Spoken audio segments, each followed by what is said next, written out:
Item. Thank you.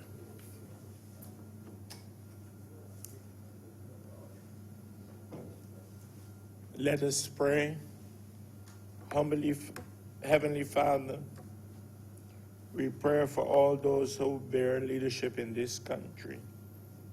And we beseech thee to send thy spirit of charity and justice upon them, that they will walk humbly before thee and faithfully through Jesus Christ our Lord. Amen. Most gracious Father, we pray for the Parliament of Barbados, especially the Senate at this time assembled. And we beseech thee that thou would direct and prosper all their counsels to the good welfare of thy people and the glory of thy church, through Jesus Christ our Lord. Amen. Together, our Father, who art in heaven, hallowed be thy name. Thy kingdom come. Thy will be done on earth as it is in heaven. Give us this day our daily bread, and forgive us our trespasses, as we forgive them that trespass against us. And lead us not into temptation, but deliver us from evil. For thine is the kingdom, the power, and the glory, forever and ever. Amen. And may the grace of our Lord and Savior Jesus Christ, and the love of God, and the fellowship of the Holy Spirit be upon us now and forevermore. Amen.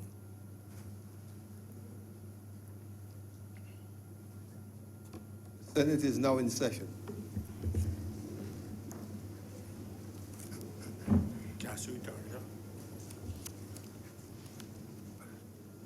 Standing orders belong to him.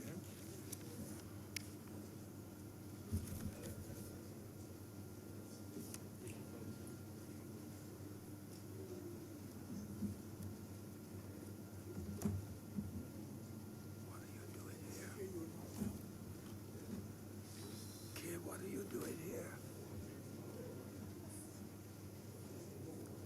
I hope I'm fully equipped to attend to you. I did call you yesterday, though. You got it? Yes. I left my voice. Wishing you well. Yes.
Mr. President, messages from Her Excellency the Governor General.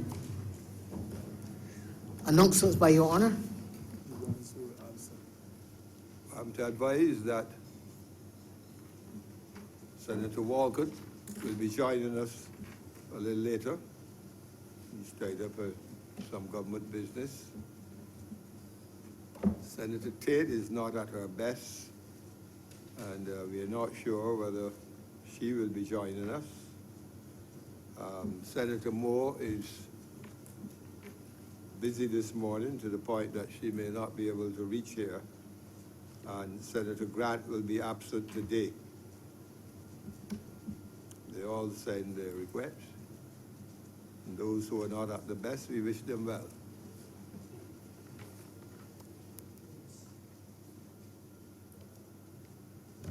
That's easy. You don't see what it is. You can, you on. Oh, but wait, try to tell me, I'm not sure.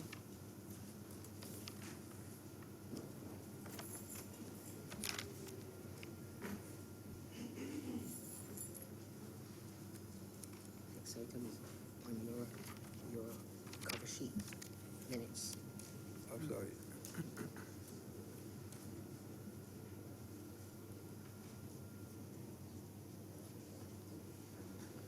We had these?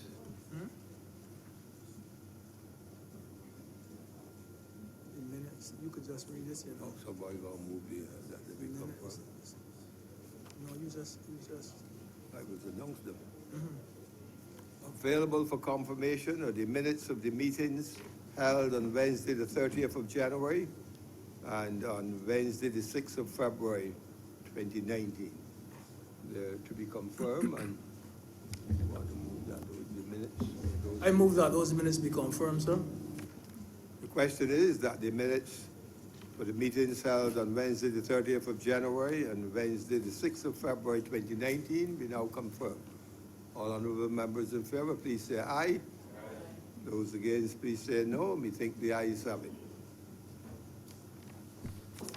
Presentation of petitions, presentation of papers.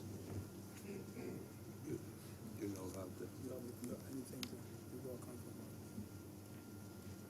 confirm. Mr. President, I am commanded to lay the following documents.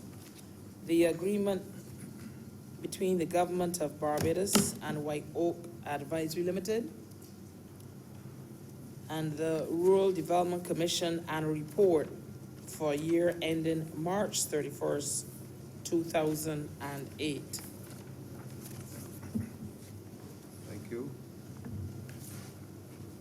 Report from select committees.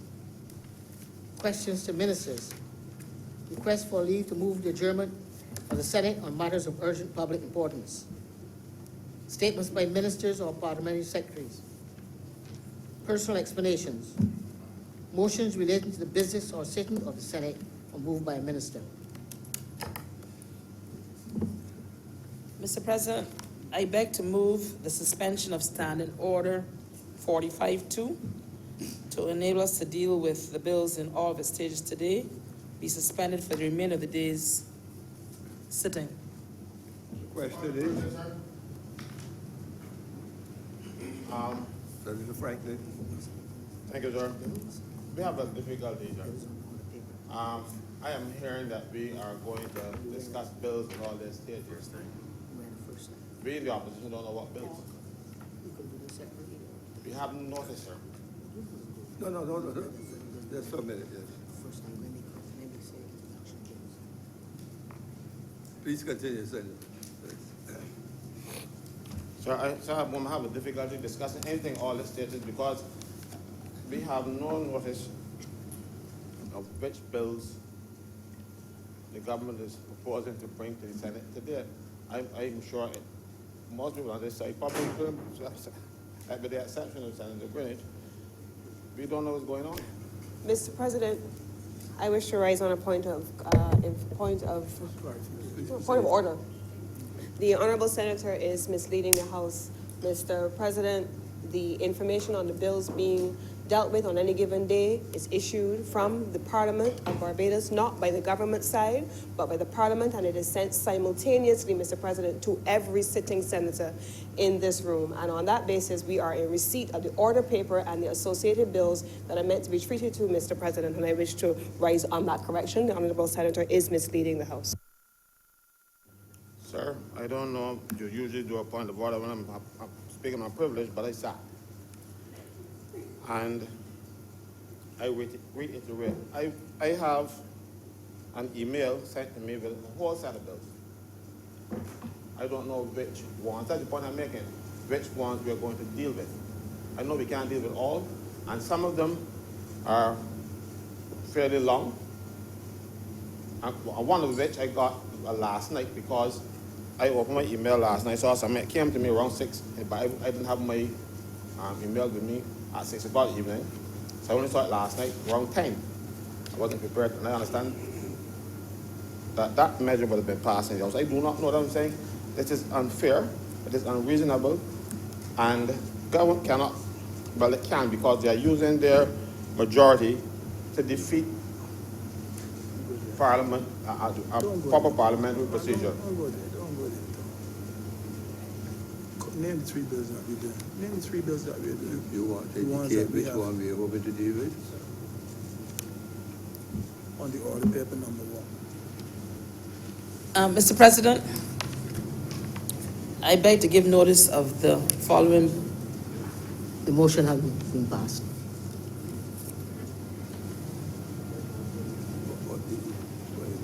What is it? Standing order. Standing order is passed. You've already deal with them. Standing order. The question is that standing order 45-2. I don't think that was put. The Suspension. amended, Suspension of suspended for the balance of the days sitting. sitting, so as to permit us to deal with the measures before us in all the stages. We are in effect abridging time. All honourable members in favour, please say aye. Aye. Those against, please say no. We think the ayes have it. 42-5 is therefore suspended for the balance of the day sitting. Senator Franklin 45-2. did raise questions with respect to which matters we are proceeding with. You may wish to help him. Senator Moore. Mr. President, I beg to move that the first reading of the Interpretation Amendment Bill 2019, the first reading of the Value Added Tax Amendment Bill 2019, and the first reading of the Caribbean Community Amendment Bill 2019. The Interpretation Amendment Bill, the first notice was given on January 13, 2019. And in terms of the other two bills, Mr. President, March 2nd, 2019. Privilege again, sir. I have notice of two value-added tax amendment bills. That's the problem we have it. I saw two, of my computer I see two. What's the problem? Which two, which one are we dealing with? You appreciate what he said? I don't know how accurate it is, but Let's get through the first two bills. Let's get through the first two bills. The interpretation and the CARICOM. we take the bills one by one. We move that the Interpretation Amendment Bill 2019 be now read the first time. The second time. All honourable members in favour, please say aye. This is the first time it comes to the Senate. First time. Yeah, I'm sorry. Yes, be now read a first time. The Interpretation Amendment Bill 2019 be now read a first time. All honourable members in favour, please say aye. Those against, please say no. We think the ayes have it. There's also before us a motion that the Value Added Tax Amendment Bill 2019 be now read a first time. All honourable members in favour, please say aye. Those against, please say no. We think the ayes have it. And the third one is that the CARICOM Community Amendment Bill 2019 be now read a first time. All honourable members in favour, please say aye. Those against, please say no. We think the ayes have it. Start with the interpretation bill. Pardon? Start. Public business, sir. We start with interpretation bill. Order number 1, sir. Which one? In the name of the acting leader of the Senate, to move the second reading of the Interpretation Amendment Bill 2019. Mr. President, I beg to move that the interpretation amendment bill be read a second time. Go ahead. Please speak on. Mr. President, the Interpretation Act was first enacted way back in June of 1966, some 52 years ago. As you would appreciate, Mr. President, every piece of legislation at some time needs amended in order to keep pace with the changing landscape of our country. This act, the Interpretation Act, Cap 1, is no exception. This is yet another part of the modernization of government, and its purposes. The act in its current form restricts Parliament and the Senate's ability to administer what we know as printing. It only allows us to print on actual paper. Only allows us to print on actual paper. In the modern era, printing is no longer defined as just something that appears on paper. In fact, we constantly hear the environmentalists complaining about the excessive use of paper. Too much paper is ruining and damaging the environment. They continue to complain that consumers need to be more conscious of their environment, and certainly the reduction of the use of paper is the way in which I think most of the world is going. And there's clear long-term damage to the environment because of how paper is obtained. The world has changed, and we here, as a lawmaking body, must change with it. And certainly we must come into the 21st century as to what denotes printing. Electronic printing as a technology is very common. It's a common advancement, and is prevalent in almost every aspect of our daily lives. The media uses electronic printing. We all see newspapers in their original format of an actual printed entity. And we nowadays, we remember the days of the Barbados Advocate, a very long piece of newsprint. And then with the advent of another daily publication, Nation, it was reduced and became smaller and more compact.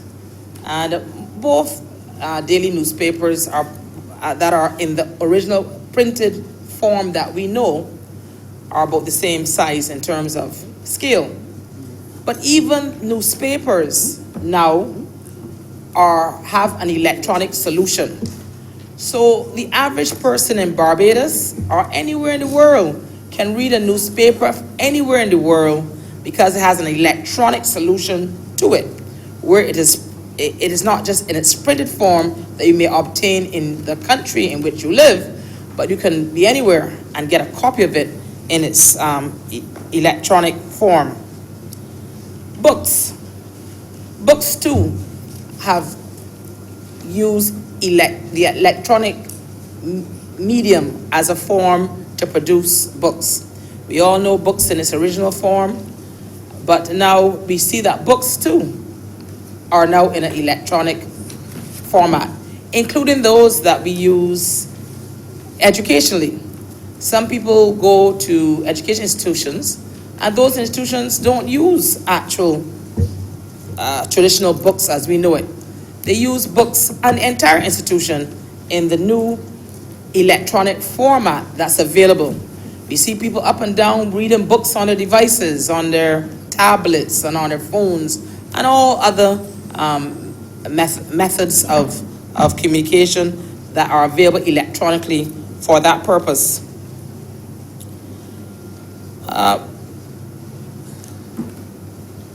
And other things that were always shown to us in just the traditional printed form are now available electronically. Things like laws, voters lists, things like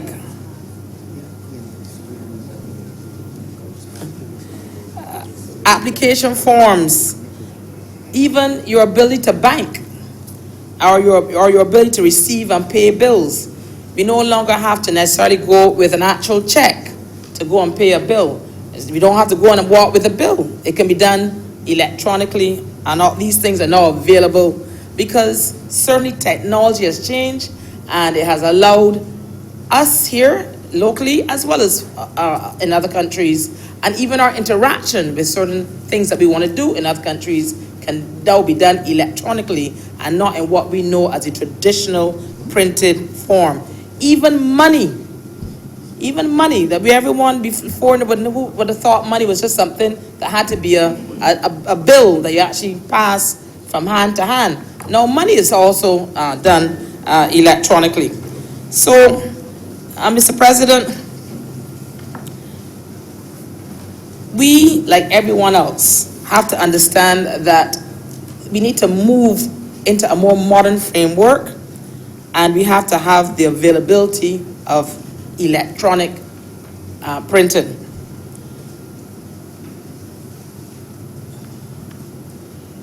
If we look at this generation of Barbadians, there are many of them that don't know what we are even speaking about when we speak about printed items. There's some Barbadians who don't know what a checkbook is. They've never written a check in their entire lives. They have no idea. Their only access to their bank accounts is through an electronic form. When they go to pay a bill, they walk and use an electronic methodology. Yeah, but checkbooks. Yeah, they know. Yeah, but checkbooks. A lot of people don't know. I have never seen. Never seen them, but they don't know. They don't use checkbooks.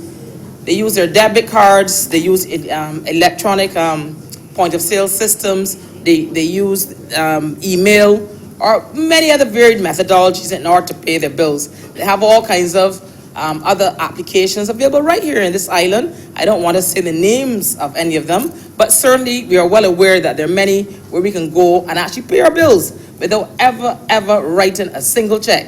And there's a whole generation of Barbadians right now that have never, ever written a check because there are other options to actual printed material. They are now able to do these things electronically. Unfortunately, one of the last bastions of the printing as we know it tradition is the government. Every government worker, I'm sure, is cognizant of those huge files that just the sheer enormity of them can sometimes be overwhelming. Reams of paper held together with the little treasury tags. These files move from department to department, from ministry to ministry. And by the time they come back, and sometimes it's not just a matter of walking them somewhere, people are jumping in cars and driving them somewhere. More paper is added to it, more notes are written on it, and by the time you get back the file, just the sheer weight of it is just cumbersome, because government still goes with these large and somewhat inefficient methodology of these files that must be noted and written on. So this is the printing as opposed to using electronic methodologies in order to accomplish some of what could be done in that manner. Now, imagine that we can receive documents and send transmissions thousands of miles away and receive them from thousands of miles. Yet here, we are still persistent in these documents, certainly government, with these documents walking all around, literally in and out of registries, which obviously I think to everyone we know there's a level of inefficiency that results. There's a timeliness that does not occur when you have to be moving files around because they're printed manually in order to get comments, in order to get instructions, in order for them to be usable. Some simple decisions, some simple transactions that people would be able to have done in government are not done, or maybe delayed. I should say not that they're not done, they may be delayed because of the length of time it takes using the traditional methodology of these paper solutions. Even the estimates that were just concluded yesterday, those documents are huge. Once again, printed. And because they're actually a printed, traditional printed version, it then does not allow for everyone to clearly see it at the same time. And because they're so large and such a large amount of paper consumed, oftentimes it is only the public servants who get a chance to see it at that stage. And then everyone else has to wait till when it comes out, and then you may be able to go at a particular venue, be it library or wherever, in order to see it. And I think that as a country, we need to come into, certainly as I said earlier, Mr. President, the 21st century and recognize that the electronic application is a must in order for there to be greater ability by individuals to find out what the lawmaking bodies of this country are doing, and in as expeditious a way as is possible. So, Mr. President, we therefore need the amending of the definition of printing, and if you will indulge me, in Section 2 of the Interpretation Act to include reproduction by electronic, digital, or any other means, and publication to include publication by electronic means. Of course, Mr. President, this amendment extends to not just the printing of things within the Houses of Parliament and within government, but also in terms of gazetting. Gazetting is also a methodology that is still in the 20th century. The method is extremely lengthy and time-consuming. So even though documents go before Parliament, go before the Senate, it still then needs to be gazetted for it to be law. And it's not law until it's gazetted. What does that process entail? A lot of printing and a lot of up and down running around for signatures. It goes from Parliament up to Government House, where Her Excellency, the Governor General, will sign, back down to Parliament. From there, off to the government printery for the government printer's attention. And then it's not just a simple amendment. So if an amendment is 2 lines, you have to print the entire act, as well as the documents that are there, and all the requisite documents that are required. So what ends up happening, Mr. President, is that oftentimes— A point of order, Mr. President. I tried to speak to the senator sort of voce so that she will not make that statement. You do not print the entire act at any time. Government has a role they want to fix this legislation, but they are misleading the country and this parliament, the entire parliament, by making statements such as that. If you're making an amendment, all you do is print the amendment. You're trying to justify your behavior by giving people misinformation. That is wrong. Thank you, Mr. President. So as I was saying, so once the legislation has been passed within the two chambers, you still have to gazette it. And the gazetting takes an extremely long time. I recall towards the end of last year, there was an omnibus piece of legislation that had to be gazetted. So it had to be gazetted in an extraordinary gazette, which is a gazette that allows you to gazette things out of the traditional order that it would normally have been gazetted in. Now, because of the sheer amount of documents that needed to be printed, it took days in order for the government printery to be able to gazette that piece of legislation. Now, should it be taking us days to enact a law, or should we be able to do it by simply using electronic means? Certainly no, I think most places in the world now are moving towards electronic legislation, electronic gazetting, where the traditional printing methodology would have been in place. And here in Barbados, certainly we would want that to occur as well. And I think, Mr. President, you would notice that there are many things that have to be gazetted, and not just legislation, but you have to gazette things like all appointments, not all, but some of the appointments in government, and some of the even temporary appointments in government are gazetted. Not all, but some. If you have an acting position as a minister in government, that is gazetted. Judges, gazetted. Permanent secretaries, gazetted. And it's not just some of the positions in the government structure that are gazetted, but even things like certain parts of the law required by the legal fraternity are gazetted. Probates, gazetted. I'm even told that if you lose your insurance policy and you want it replaced, that must be gazetted. So the gazetting, and I could go on, but I don't think I need to go through every single thing that's gazetted, but I think you only have to get a copy of the gazette or any gazette, and you clearly can see the sheer number of things that are placed in this gazette. Now, so then what ends up happening? What happens is, because you're trying to do all these things, gazette amendments to laws, gazette appointments, gazette all the things I just referred to, what ends up happening is that it slows down a process and makes a process that should be efficient in 2019, still following 20th century techniques in order to accomplish what needs to be done on behalf of the people of Barbados.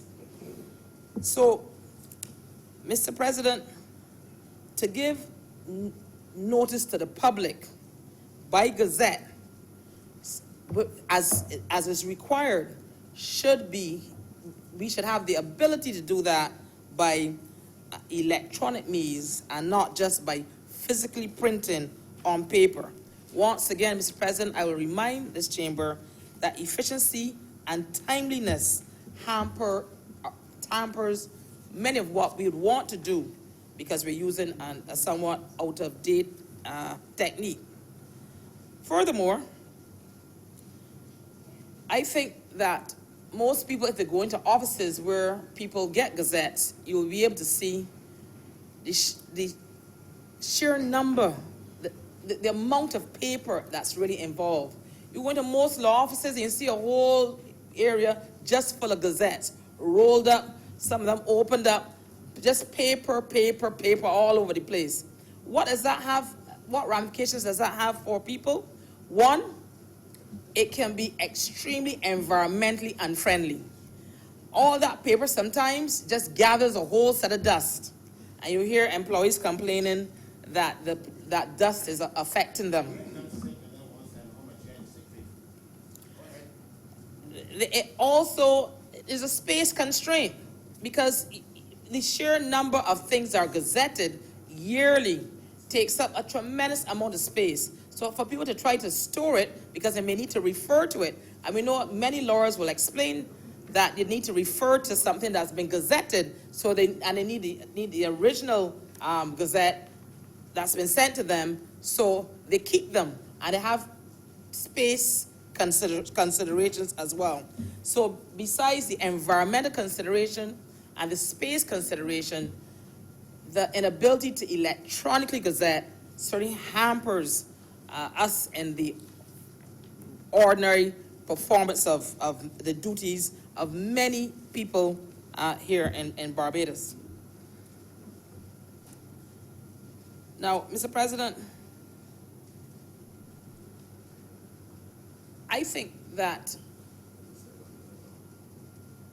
it is clear that if you can find a method, this methodology that we have found to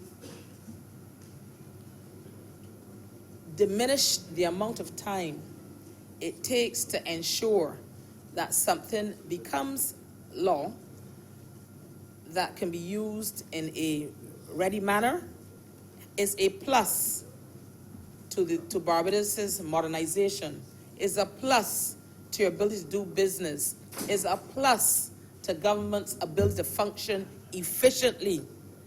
And of course, it forestalls all of the waiting that people sometimes encounter because something has not yet been gazetted. So, Mr. President, I don't believe that I have to add any more further details to emphasize the necessity for electronic gazetting and its benefits. So with a simple entreaty of let's move our governance into a modern framework by utilizing electronic printing, this is what is required and what gives the public more ready access to what government is doing, which allows for greater transparency. And with that, Mr. President, I am obliged. I ask, with that, Mr. President, I beg to move that it be read a second time. I recognize Senator Franklin. Thank you very much, sir. I do not intend to delay the Senate beyond 5 minutes. To go be. With this piece of legislation, because I have no difficulty with government printing its documents by electronic means, but everything can't be done by electronic means. You will still have the hard copy somewhere, but you know, you wouldn't need to have the thousands and thousands of copies that the government puts out. My problem, sir, is that the reasons Senator Moore used, and I got up on a point of order because she was misleading the House, her behavior or her reasoning is only valid when government ignores the rules and pass amendment to the standing orders so that things can be done in one day. Under normal circumstances, sir, a bill is read the first time and it then goes to the printery. A couple of weeks pass, you come back for the second reading. Then the printery publishes something that you will see them call objects and reasons. They come on the official gazette. Then it is debated in the House. On the second reading, when it is passed, the very document that came as objects and reasons, the only way you can take 3 and 4 days is if you had changed the entire document. All you have to do then is to make minor amendments, if any at all, to the document that was already printed. So when it takes 3 or 4 days, that's not the printer's fault, or nothing. It is the government rushing to do things and ignoring the normal practice. When you publish a bill on the first reading, it gives the country the opportunity to look at the bill, see if they have anything to say about it. Stuff. You print the document to give people notice that you're going to pass it after it is passed. 90% of the bills that pass through this since the government changed has been done that way. You're giving people notice that you intend to pass legislation after you have passed it. That is what has happened so far. So don't blame the government printery or anybody but yourselves when it takes 3 days because the printery had notice of it. You're rushing and you're not observing any sort of protocol and stuff. But be that as it may, only yesterday, sir, the government printing department staff had a meeting. And at that meeting, a memorandum from the government printer dated the 5th of March, 2019, informing the staff of what will transpire because they want to get rid of the government printing department and give it to one of the people who have been printing for the Barbados Labour Party, and the party was not paying them for all these years. So they will know. Mr. President, I raise on a point of order. My colleague is misleading the House. There's no plan to get rid of the government printery or the government printer and to give it to any, whatever it was that he said that seemed somewhat un-Senate-like. I can sincerely say that is not so, and I would like him to desist from making statements, Mr. President, that are untrue. Mr. President, the government printing department is being downsized. They are getting rid of even the government printer and replace. Mr. President, I gotta raise on a point of order again. He's once again misleading us, misleading this chamber. We are not getting rid of the government printer. You are replacing the person who holds the post of government printer. You are not now purporting to continue with a civil servant as a government printer. The government printer will be anybody the minister decides who will be government printer. And that is one of your friends who you have not been paying for publishing your manifestos for all the years. From way back when he was Assistant Secretary of the Barbados Labour Party, you haven't been paying them. I know what I'm talking about. You can raise as much as you like. You're not going to stop me from talking.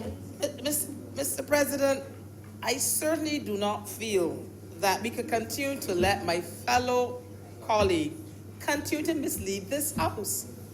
There is no plan to get rid of the government printer. We are merely asking for, Mr. President, gazetting to be done online. Certainly everybody is not going to want to get a gazette online. Some people will still want gazettes in hard copy, in its traditional form, for all kinds of reasons. Certainly lawyers and all. And so to continue to get up and to malign this process and to insist that we have some kind of improper motives. That's what it is. Improper motives for bringing this legislation is completely abhorrent. That is not the case. This is a piece of legislation in order to make government more efficient and not to get rid of gazettes in a judicial form wholesale. No one ever said that. And if you read the legislation, you will see it is merely the ability for government to be able to be more efficient. So I once again would ask you, Mr. President, to ask my colleague to stop misleading this chamber. Mr. President, I've struck a nerve. And I will continue to strike that nerve because I know what government is planning to do. This is a very short amendment, but apparently Senator Moore didn't read all of it. Section 43 of the Interpretation Act says government printer includes any printer purporting to be the printer authorized to print enactments and other documents of the government. Government then created a post called government printer and assigned that person to the post. Government now wants to change that person who is a civil servant who has the post of government printer to be anybody that they choose. And the body that they choose will be the person who is to print the Barbados Labour Party manifesto that the Barbados Labour Party has not been paying. So this is the way to pay them back. You can raise the point of whatever you like, but you ain't changing that. Mr. President, I must once again object. This is not What are you on? Mr. President, this continuous insinuation of improper motives is not She never said that. true. And and my colleague cannot continue to get up and say that that people are not being paid and we're trying to give the job to someone who has not been paid and someone who printed some manifesto and all kinds of inaccurate suggestions that are totally untrue. It's totally untrue. And I object strenuously to his continuing to mislead this chamber. You forget I was assistant secretary and nobody bills were paid. You know, you keep saying all the time that I was Barbados Labour Party and all kind of stuff. Well, you know that I got knowledge that you talking about ain't true. Senator, the tone though. Yes, sir, but she keep interrupting. She keep interrupting even though I'm telling the truth.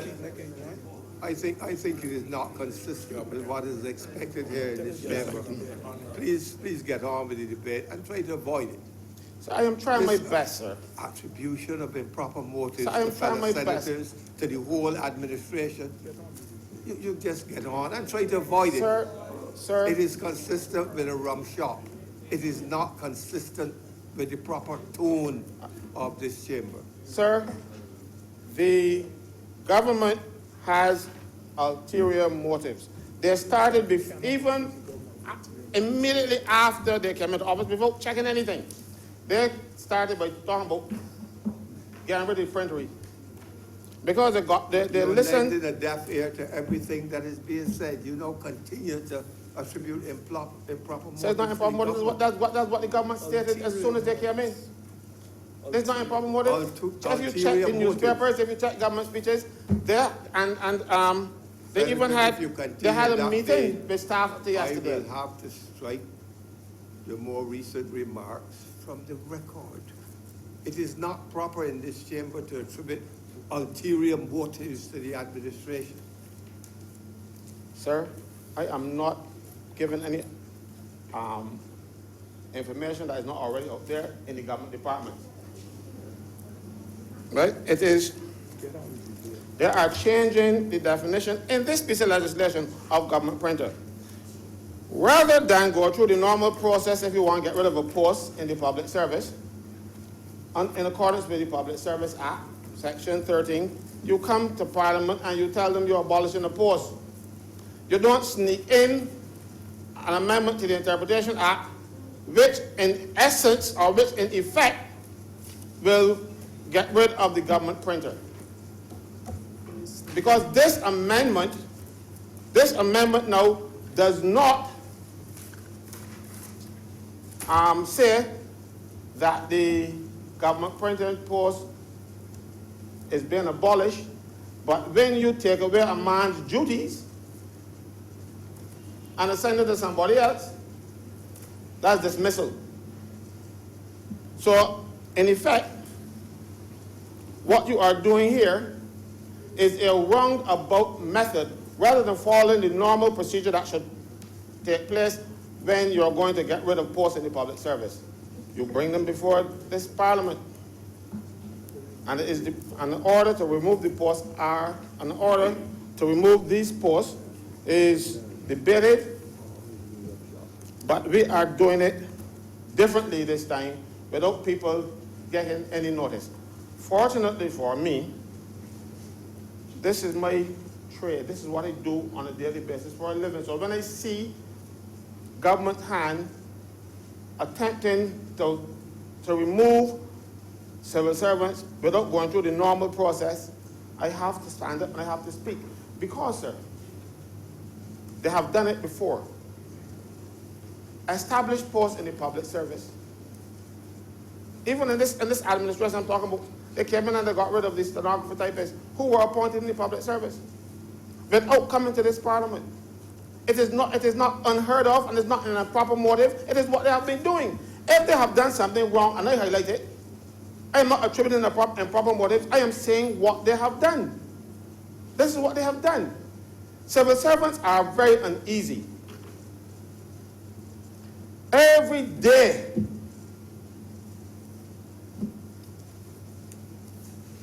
they are being reminded that their jobs are on the line.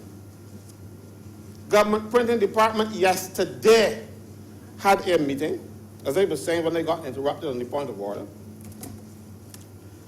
And they got a letter immediately after the meeting at 3 o'clock. Meeting finished, and then they got this memo saying option forms for appointed officers of the Government Printing Department.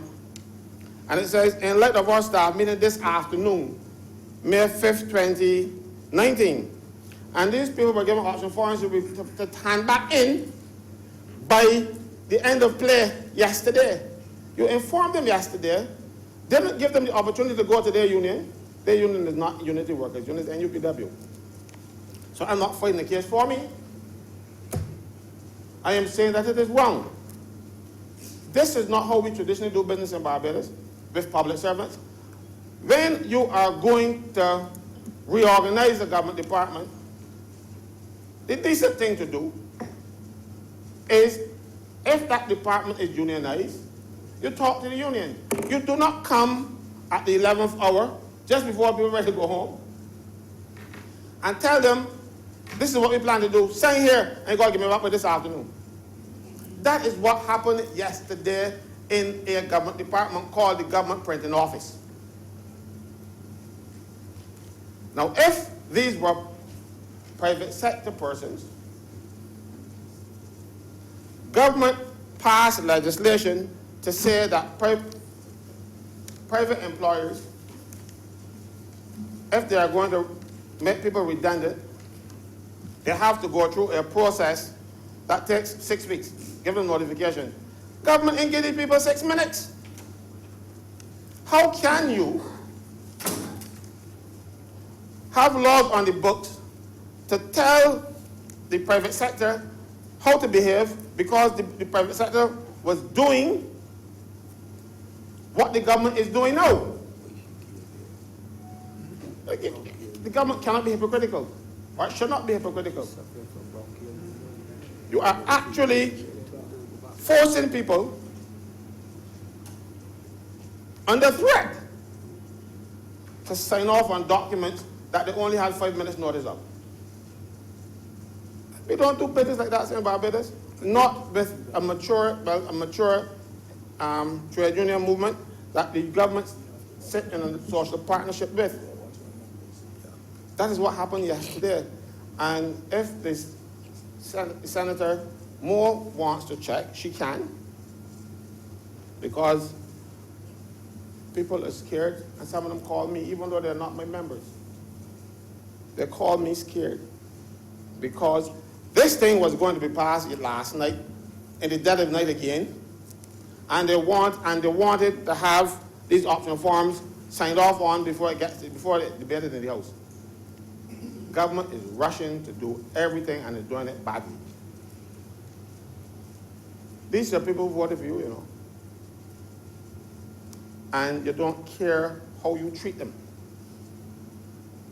You treat them very badly because their purpose has been served. You got elected, you don't care now about the people who got you elected. This is a Barbados Labour Party government. You don't behave like a Labour Party. You are not behaving like a Labour Party. Labour parties protect labor. But everything that this government has done so far is to devastate labor to the benefit of capital. And this is no different. You see, Senator Moore spoke about all the nice things about printing and electronic printing and stuff, but she did not go down to clause 3, where the government is deleting the definition of government printer and putting in anybody. That's in the bill too, you know. I am making it up, sir. It's here. So when you say that I am misleading this Senate, I'm not misleading the Senate. I am reading from the document and drawing conclusions based on the information that I have from what I've read.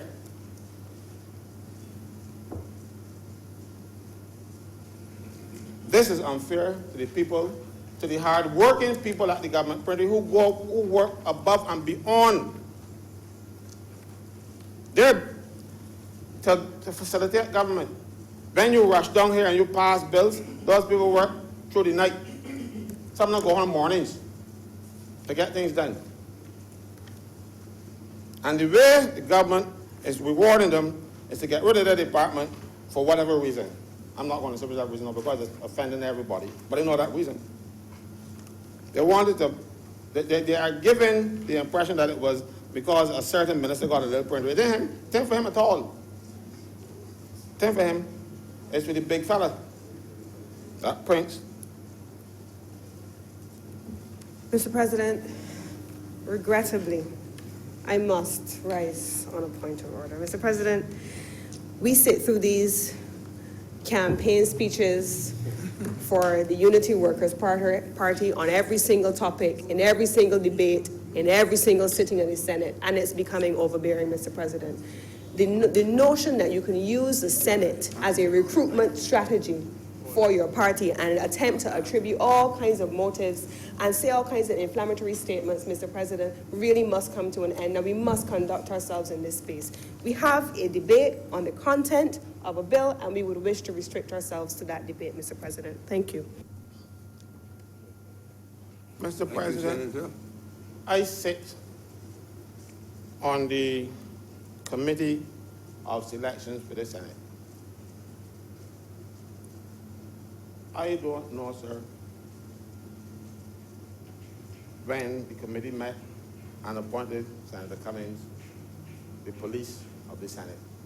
We didn't have that, and we didn't, the committee would have met without me. Mr. President, I have to rise on a point of order. Mr. President, the Senate of Barbados is not the fish market, Mr. President. The Senate of Barbados is not the fish market.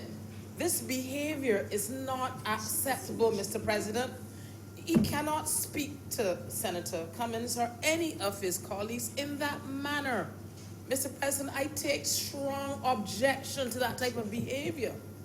And I believe that once again, and I concur, that it's clear that my fellow Senator, Senator Franklin, is using this opportunity to malign me as an individual because he figures he is in a chamber where he's allowed to do so because he's not out in a public forum and he's protected in here.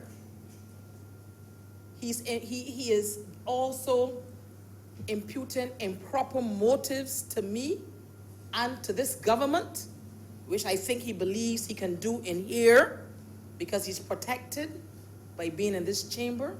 But Mr. President, this behavior and these defamatory statements and allegations should not be allowed to continue in this chamber. We are here to debate a bill, an amendment to a bill. We are here to look at its merits and see whether or not it is to the benefit of this country, not for name calling, Mr. President, and for suggestions of trying to do things that are not above board, and for any kind of illegal activity. Mr. President, I rise once again to say, please, you must stop Senator Franklin for treating this chamber as if he's in Fairchild Street. Mr. Franklin, I propose to strike from the record your comments in response to the intervention of Senator Cummings.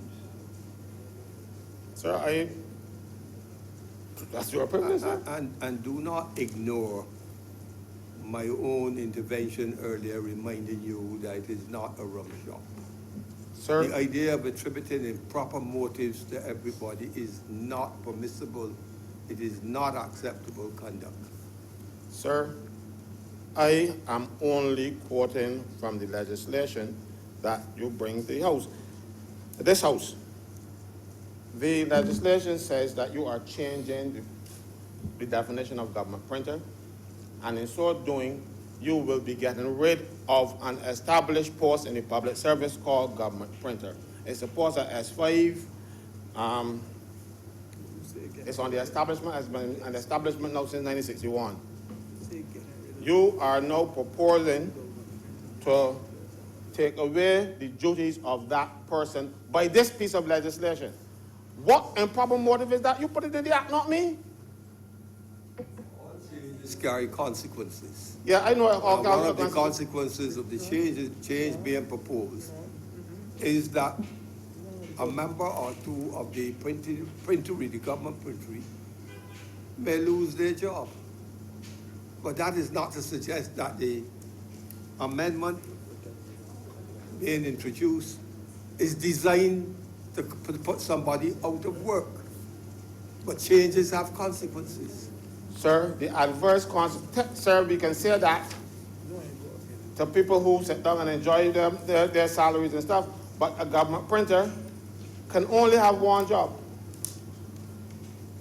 It's against the rules in the public service unless you get permission under Section 19 of the Code of Conduct and Ethics, paragraph rather than section, paragraph 19 of the Code of Conduct, to work elsewhere. So a government printer, only job is government printer. So the collateral damage of firing a public servant might be collateral damage for the government, but it is a catastrophe for the person who is going home. And I am saying, sir, that this government must be more mindful of the way it treats civil service, or rather, the way it treats poor people in this country. All they have been used for is to get a vote and get elected. And now you turn around and every turn and find a way to get this little collateral damage. Well, the same people that voted for you are now the collateral damage. That is all that's happening here. And I'm shining the light on it. I ain't do it. You know, if you walk on the road at night and you hear somebody shout, murder, murder, you turn on the searchlight and you spot and see somebody dead in the road, then you like commit the crime, you know. All you did was shine the light. I am shining the light on government's behavior because these things come to the Senate, they don't, or to the House, they are not circulated and given wide enough discussion so that people would be aware of what is going on. See, the thing is, when I saw it, it was a short bill, so I went through it fast. I didn't notice this. And because of who I am a trade unionist. And these things attract trade unionists. When you want to get rid of a post, that post has a person attached to it. But civil servants are not like judges, you know. And you cannot abolish the post of a judge while there's some person sitting in it. But you can do that for a civil servant. But those civil servants have children, they have mortgages, and have everything else. So this little collateral damage that you are purporting to deal with in the government printing department, because it is here. It is here in the legislation. I did not print this. I did not draft it. If government doesn't realize that this is what they were doing, strike this from, delete this definition and leave the government printer to be a person appointed by the Governor General under the Civil Establishment Act, because that's what we have now. That's what we have now. The person who is government printer is appointed by the Governor General, acting on the advice of the Public Service Commission. And that person enjoys a pensionable post in the public service. This amendment will defeat that. It will get around the normal way of getting rid of posts in the public service, because you need a government printer, you know. You need a government printer because legislation, even this same piece that we are amending, says that that must have a government printer. What you are doing is to make the government printer somebody else, not a civil servant anymore. and you are abolishing it, you are attempting to abolish the civil service force by stealth. The problem with it, call it what you like, but that's what's happening. As I said, sir, I have no difficulty with printing the Gazette in electronic form. I have difficulty with the little piece that's stuck in after. That will hurt people. That will hurt staff at the government printing department. Staff who were given 5 minutes yesterday to determine their future. Government got to behave, sir. They're calling for me to behave. Then it is like the pot calling the kettle black. The government behavior is atrocious. All I am doing is pointing out what the government has done or is doing. That does not make me a bad man. It makes me a person who can see what is going on. And what is going on now, sir, is a way to bring friends and family into the fold. I thank you, sir. Thank you. Senator Greenwich? Thank you, Mr. President. Mr. President, we are discussing this Interpretation Act amendment, and I am so surprised that under the Interpretation Act amendment, we could have dismissed the government printer this morning. A straw man set up, and the government printer gone. Nothing at all on the legislation, but the government printer and the wickedness of the present administration under the Interpretation Act, you know. Under the Interpretation Act, that is what we have had in this Senate this morning. When you don't know what to talk on a particular topic, don't talk. Don't talk. You don't have to speak about everything. If you can't handle certain things, just don't speak about them. And come and give a big political address for the People's Unity Political Party, whatever it is, the PUBB. A point of order, Mr. President. You see what's happening here? You see what's happening here? Senator Greenwich is attributing the problem what is to me. Nobody will call him to order. You or the body will call him to order. I am not here representing Unity Worker Duty. And I'm not here trying to seek to get my Unity Worker Duty. The last time he said that in here, I had an influx of membership. Because when he called me, when he said that I don't support either party and I encourage everybody, the next day I had people in post office joining my union because I heard him. So I continue saying it, but at the same time, you know, it is untrue. You know, when you say, I got members. Because it says, they tell them that I am not afraid of you or the nonsense that you're doing. I said today in here, if you don't understand the lesson, you're a lawyer. If you don't understand the lesson, go and read it. Your point of order, though, must not become a new address, you know. Yes, I was saying that since you give that latitude to Senator Moore, I was hoping you give me some too. But if you will, sir. Very well. Let us, Mr. President, get back to the debate.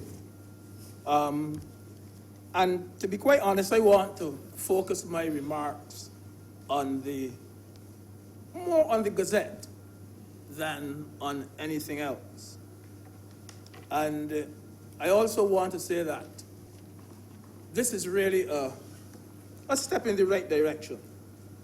And I would want to commend all of those who initiated the means for our official Gazette to actually change gear.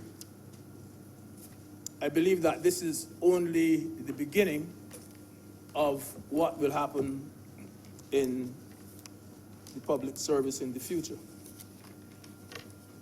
Sirs, we all know the official Gazette is so called because it is really and truly government's journal. That is what it is. It contains what we would all describe as government's official, government's irrefutable, when things are in the Gazette. They're in the Gazette. Government's unquestionable and undeniable information in relation to the business of government in Barbados. And as has been pointed out by Senator Moore, this Gazette is actually printed by our government printery. The Gazette says to us that government should indeed have its own publication, has been around for a while, and that government should not rely on a publishing house to apprise the public of much of what is going on at the level of government. I recall, Mr. President, sometime in the 1980s, having to go to the government printery. I had to actually get in a line. I wanted a copy of what was then the new Family Law Act in Barbados. And I actually had to get in a line. People were at the printery. But, sir, that was then. Fast forward now, sir, to 2019. And today, only a bare trickle of people go to the government printery to purchase a copy of the official Gazette. I've heard Senator Moore refer to lawyers who may sometimes need to have a copy of the Gazette. But you'll be surprised to know that lawyers buying the official Gazette today, that is more the exception than it is the rule. And it is my view that the government printery does not make a lot of profit by selling the government that official Gazette in its printed form. And a lot of Barbados, again, Senator Moore made the point quite clearly, a lot of Barbados believe that a digital component would be a far more useful method to disseminate this information and to reach a wider public. And as you are aware, sir, this modern generation, this young generation of Barbados, they are not going to look at that printed paper at all. And if it is there online, I do believe that from time to time, in browsing online, they may very well stumble upon something of extreme importance.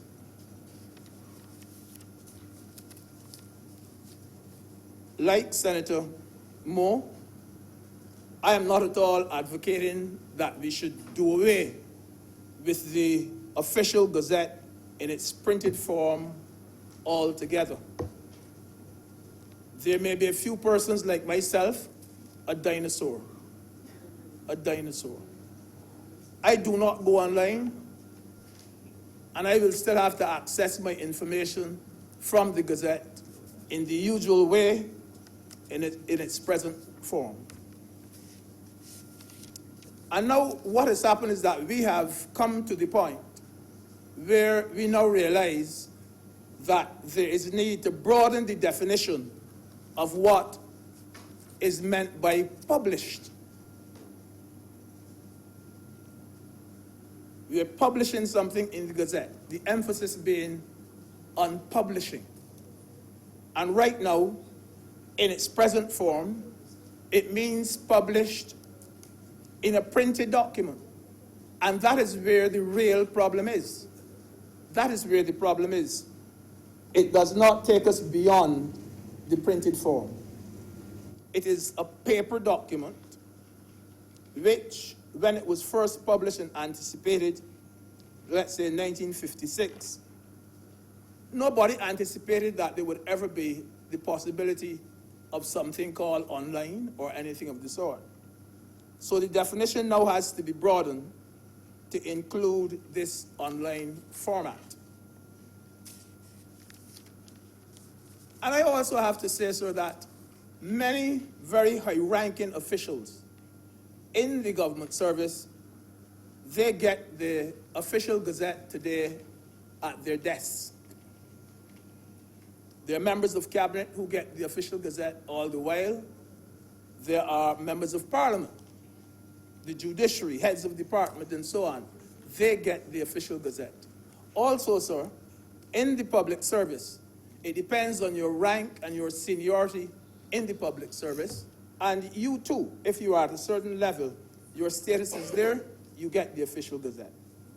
And we also have to remember, and I'm a bit sorry that Senator McConney is not in her seat, that I've heard her speak on 3 occasions, and one of her dreams is to make sure that the government departments, you rebrand the workers, and she wants to have digitized government departments and public servants.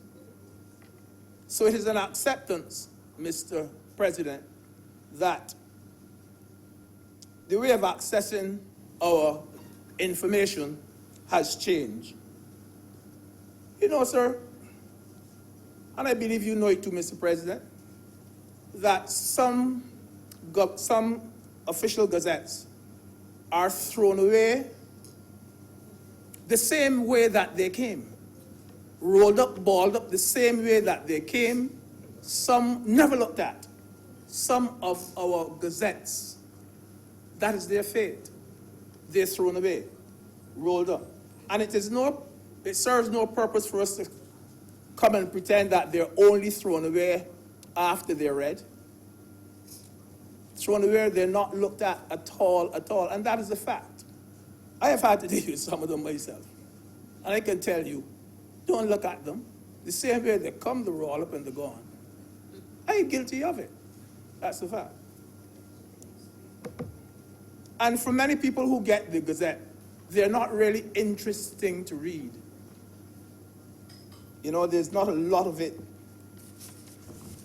So even though in some respects, it is a kind of newspaper to the average Barbadian, and it carries the records and so on, it has no exciting news to read.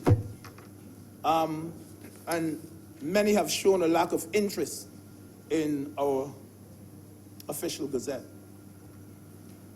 If you take up a newspaper, we sometimes look at the obituaries, we read from the courts and read the comic strips and so on, sports section. None of that is there in the Gazette.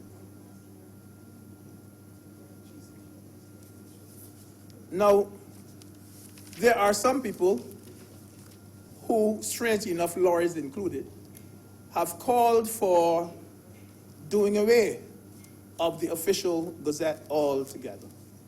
And of course that would be very ill-advised at this time, that we do away with the official Gazette. Because ill-advised because in order to do so, you will have to change many aspects of our legislation. And there are many legal requirements now for that publication in the official Gazette.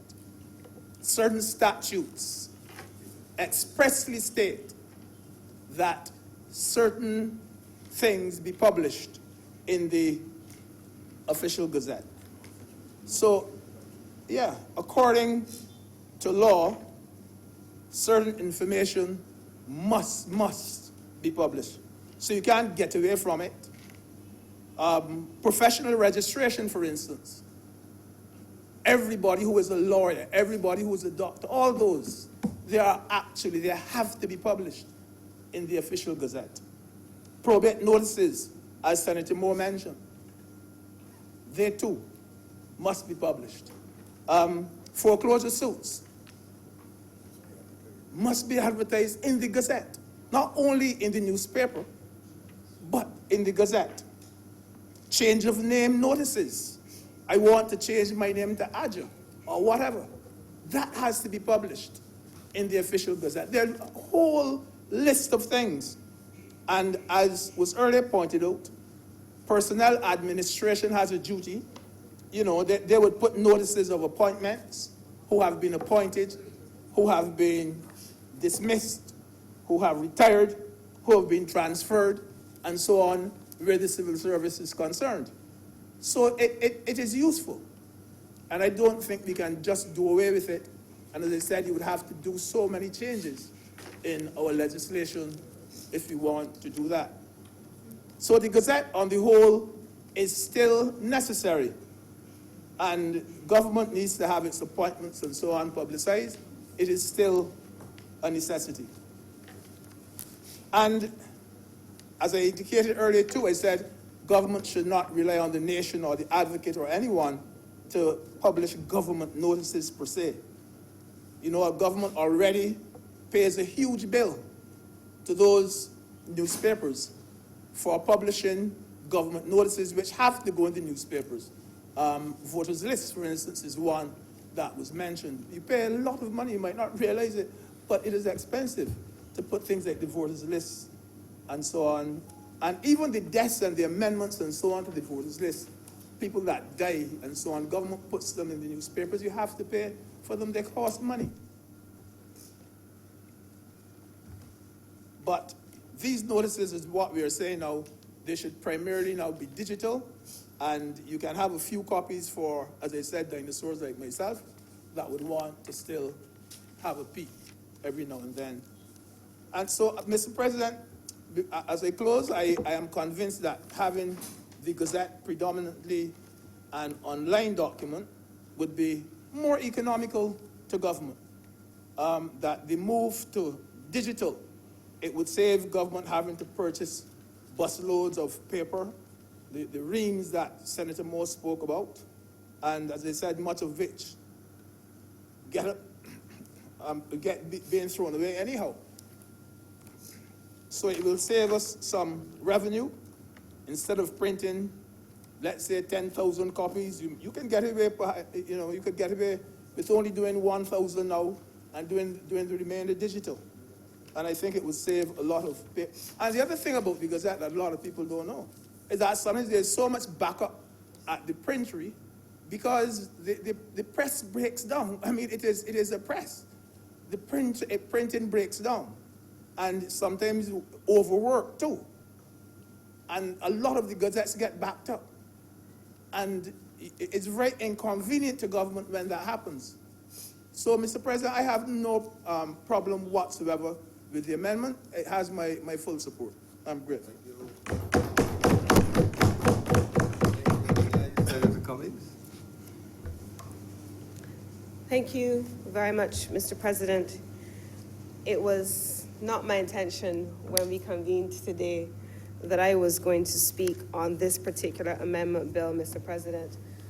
We have two very substantive matters that have been introduced acting by the leader of government business for today, and I was prepared to engage on those matters, but given the nature of the discussion along the same lines as Senator Greenidge, I too was surprised that we found ourselves engaging in the kind of discussion, and so I made the decision to rise to speak on the matter, Mr. President, and I wish to make 2 points. One, Mr. President, the question of efficiency is where I would wish to start.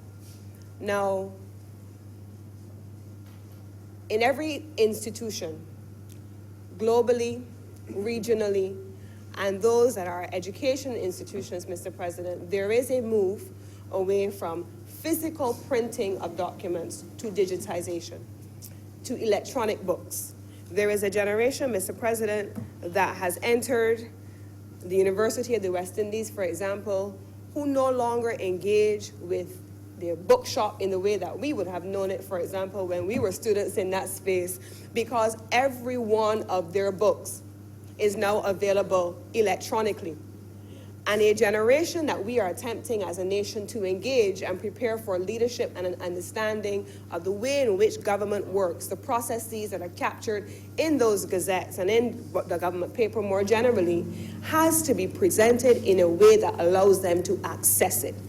And I am guilty as well. I, like every other member in this chamber, and many of us, receive the gazettes, and many times weeks would go by before I open them.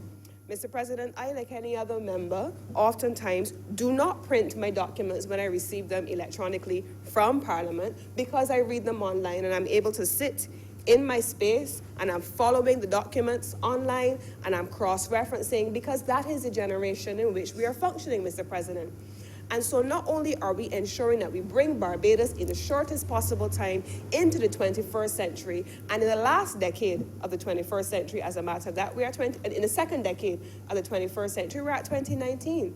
We can no longer continue to have a system that is entirely based on where we were, certainly when I was, for example, a university student in the 1990s. The world has evolved, and Barbados has to keep up with it. And so for that reason, this is an efficient measure for us to have introduced. But I say that, Mr. President, and I say that with the full backing of the people of Barbados who are in no way collateral damage to this legislation. And I say that, Mr. President, because when the government of Barbados last year undertook to review statutory central government institutions, they went out to the people of Barbados who voted for them. And those people engaged by way of an electronic process, Mr. President. They engage online, but they also had the opportunity, equally as is contemplated based on Senator Moe's presentation, to access the survey forms in post offices and in public spaces where they had the option of electronically engaging or physically engaging using paper. And they gave their feedback. And they had three options that they could say to the government of Barbados. Get rid of, can be done, is essential, or it can be done more efficiently. They gave their feedback as part and parcel of the process, Mr. President, and the reorganization of our information gathering and information dissemination, because of the generation in which we function, must be brought into the digital era. And so that is what is happening here, Mr. President. The second point that I wish to make, Mr. President, is this. If the government of Barbados, of which I'm a proud member, wished to get rid of workers, Mr. President, they would have, as they did, engaged through the social partnership continuously from May until now. I believe the first Monday after the cabinet was convened, there was a meeting of the social partnership. It is fair, I suppose, for those who are not members of the labor union because they are not sufficiently constituted to be represented at that table, to feel as though there was no engagement with labor, but that is not the reality, Mr. President. Every entity sufficiently constituted to represent labor, capital, and the government at the level of ministries sat around the social partnership and made determinations in the full glare of the public about what was going to happen to labor. There are no stealth moves being contemplated here, Mr. President. And so I wish to treat to that for the purposes of the public, to say to the public and the people of Barbados that a government who has engaged so upfront for the duration of its tenure so far, 9 months in, does not need to say that it is going to operate by stealth. Every decision has been made with the full engagement of the social partners. And I want to say this, Mr. President. This notion of collateral damage. Before we came to office, there was the proposal that the government needed to release 3,000 workers, upwards of 3,000 workers, and we needed to shut down this department and we were going to have a widespread calamity. Since the government came to office, led by the Prime Minister, government made the very clear statement. Labor cannot and will not carry the burden of this responsibility. And this isn't even a discussion we should be having in the context of an interpretation act, because I'm not even sure how it arises. But in any event, since it was raised, I wish to respond, Mr. President. We made the decision that Labour, led by the Prime Minister, was not going to take the burden, and that all of the agencies and all of the entities had to bear some responsibility. And she said, many hands make light work. And in so doing, we have spread the burden across capital, across government, and protected over thousands of jobs as a result, well below the number that a previous representative of the previous administration felt we should have laid off, Mr. President. So what I would say, Mr. President, is that in a single swoop, with an interpretation, with a change to the Interpretation Act, and with the digitization proposed under the the legislation which is before us. We have brought Barbados into the 21st century.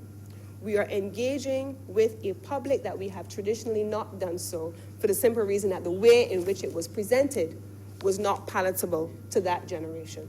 We are ensuring that a generation that comes after us is able to access the mechanisms of government and how they function by putting that information in a format that is acceptable to them.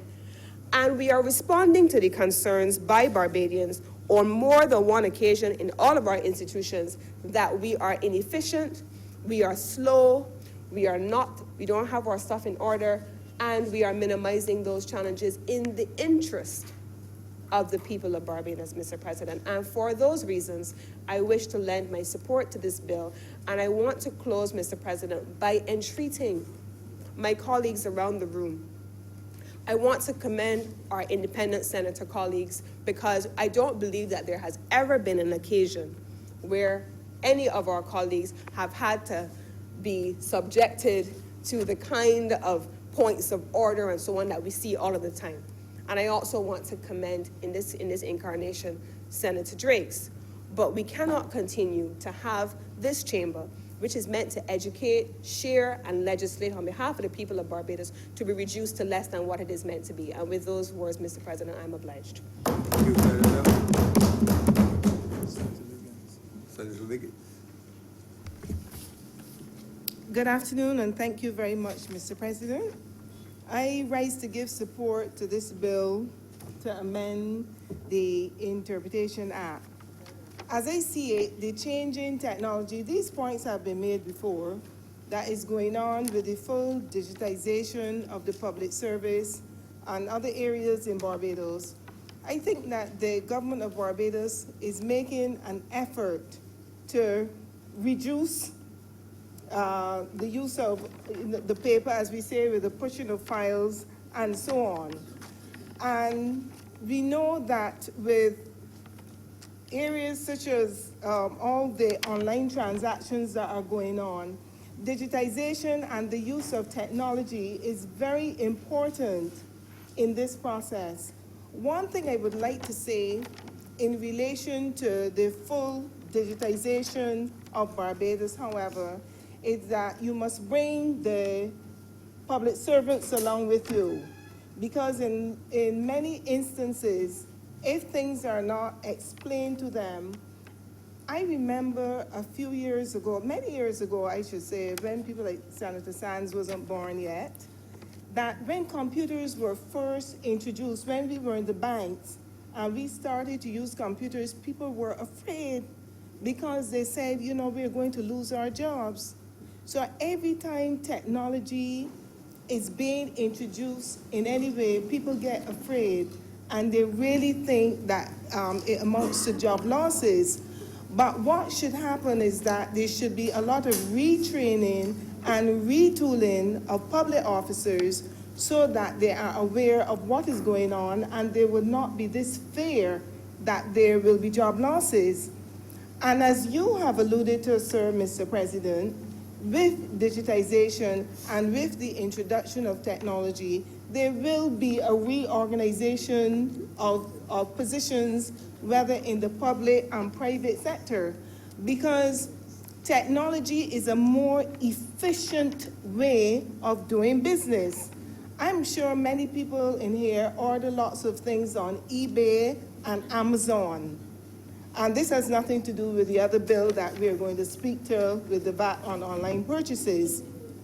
But essentially, lots of persons now, you would see that all over America, Canada, and the USA, large department stores are closing down because people are going on their online websites and making purchases. So people are no longer going in store to purchase dresses and so on. People like me, I like to go in the store and buy my dresses. I don't buy clothes online. I like to fit my things. So I am saying that it will cost jobs, naturally, because if nobody is coming in the store to buy the clothing and so on, why would you have people attending to people in the store? So everything has moved online. and this whole modernization of Barbados. I think, with due respect to Senator Moore, who's the Minister of Information, I think in terms of the whole complete digitization of Barbados, there need to be a wider education exercise for the public of Barbados to inform them exactly what the government of Barbados is doing to improve the country, because this is all about making Barbados a better place to live and do business, not only locally, but internationally. And you have to bring people along with you, and people can only get on board with information. And that is the one thing I would advise you with respect that you should do to the Barbadian public, give them information and advise them exactly the direction that you're going in with respect to this whole technological penetration. Because as you know as well, Barbados will soon become a checkless society. And you would not be running to the central bank and doing all these exchange of transactions again because of technology. I can go on my smartphone and do a transaction in the United Kingdom. I don't have to move from here. And I know Barbados is moving towards that. But you have to educate your public exactly what you are doing, because people get afraid of change. People don't like change. And as I said, digitization makes people afraid.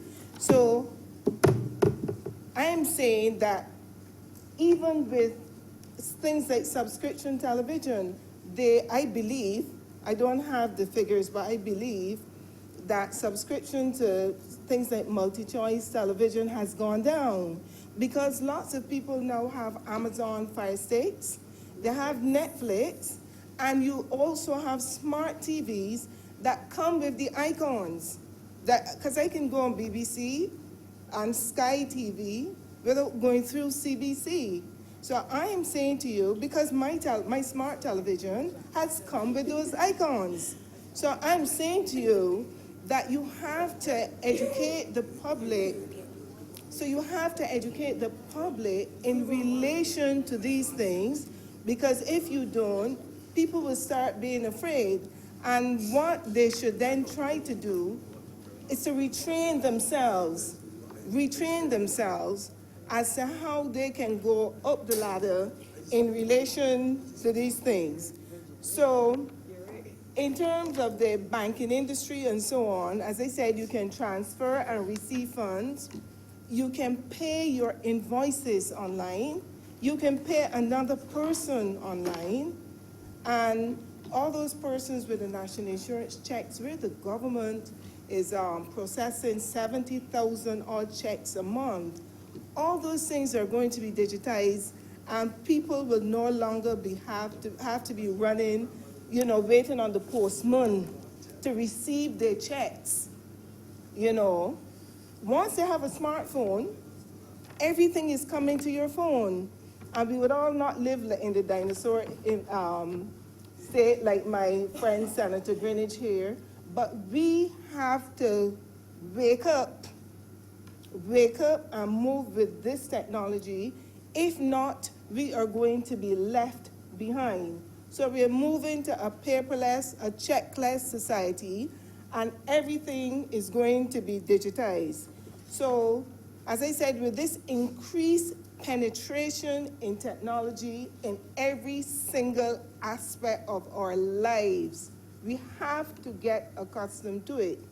You also have a situation, we know drones are used for, obviously equipped with cameras, because you saw them all over at the Gold Cup on Saturday, but drones are also going to be used to deliver packages to your house. And this, again, all forms part of this wider penetration. And I also have to pay compliments to my senator here, McConney, who, her presentation, I was very well impressed with her presentation when she was in the well last week, in terms of the work that her ministry is doing to bring Barbados into this 21st century and to bring Barbados to a competitive space where we will be able, as a small country, to be sitting with places like Britain and America and Canada in terms of technology. So, Mr. President, sir, with those few words, I would like to give my full support, full unconditional support to any digitization and any technological advances that this country, Barbados, is moving towards. I thank you, sir.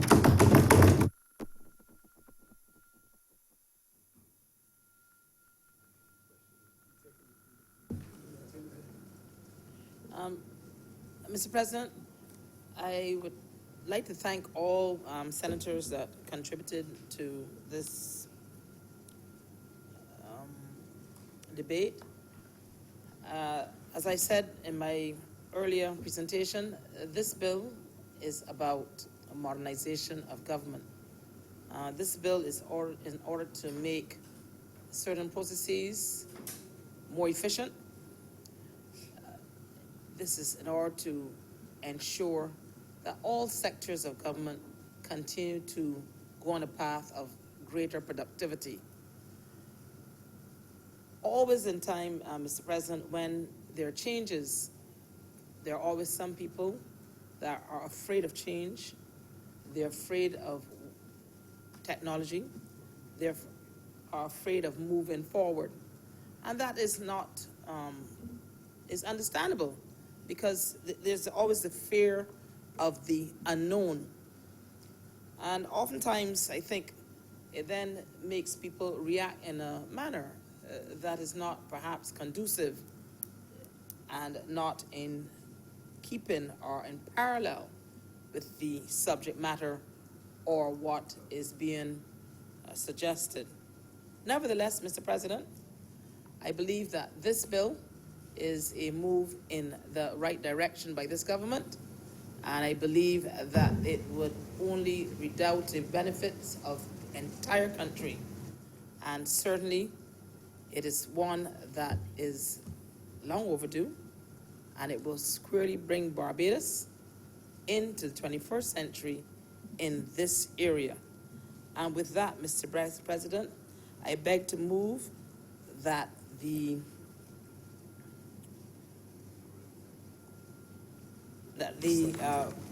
I move the second reading of the Interpretation Amendment Bill 2019. Thank you. The question is that the interpretation bill under consideration be now read a second time. All those in favor, please say aye. Aye. Those against, please say no. We think the ayes have it. Committee. Mr. President, I beg to move that Your Honor do now leave the chair and the Senate resolve itself into committee for further consideration of this bill. The question is that I do now leave the chair and the Senate resolve itself into a committee of the whole Senate for the detailed consideration of this bill in committee. Honourable members in favor, please say aye. Aye. Those against, please say no. We think the ayes have it, and we are now in committee. Over to you.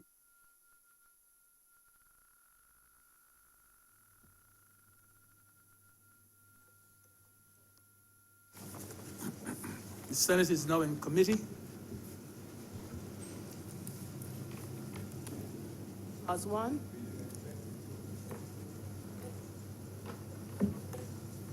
Mr. Chairman, I beg to move that Clause 1 stand part.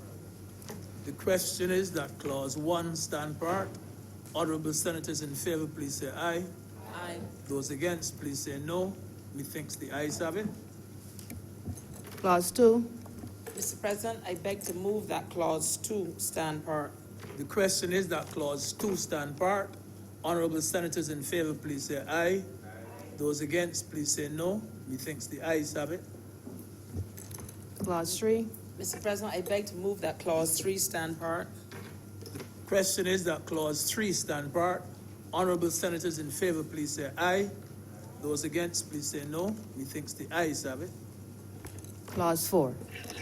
Mr. Chairman, I beg to move that clause 4 stand part. The question is that clause 4 stand part. Honourable senators in favor, please say aye. Those against, please say no. Methinks the ayes have it. Report. Report the passing of the bill.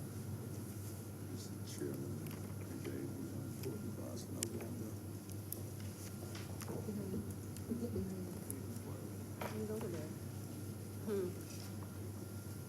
Mr. President, I beg to move that you know the report to his honor the President, the passing of one bill in committee. The question is that I do now report to his honor the President the passing of one bill in committee. All those honorable members in favor, please say aye. Those against, please say no. Methinks the ayes have it.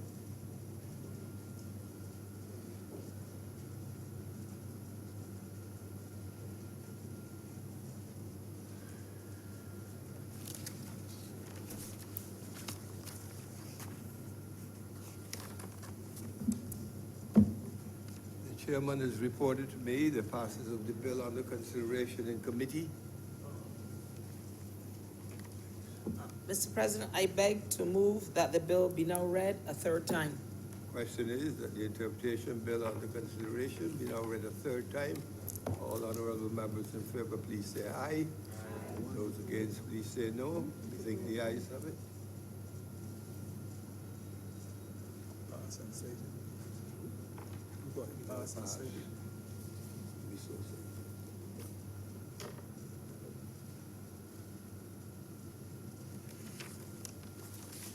We now pass and be so said. Mr. President, I beg to move that this bill now be passed and be cited as the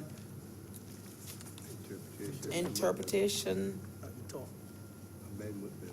Amendment Bill 2019. Act. Interpretation Amendment Act 2019. The question is that this bill under consideration do now pass and be so cited. All honorable members in favor, please say aye. Aye. Those against, please so say no. We think the ayes have it, Bill is passed and and the say it. bill is passed and will be cited as indicated. Taking lunch? Take- No? Hmm? Yeah, it's one. Yeah, Move that, we don't. Move that.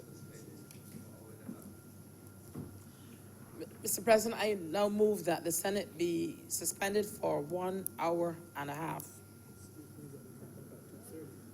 So we come back at 2:30. I'm advised that it's now lunchtime, and the question is that these proceedings be now suspended for approximately 1 hour and a half, and that we come back at 2:30 p.m. Honorable members in favor, please say aye. Aye. Those against, please say no. The ayes have it, and we are now at lunch until 2:30.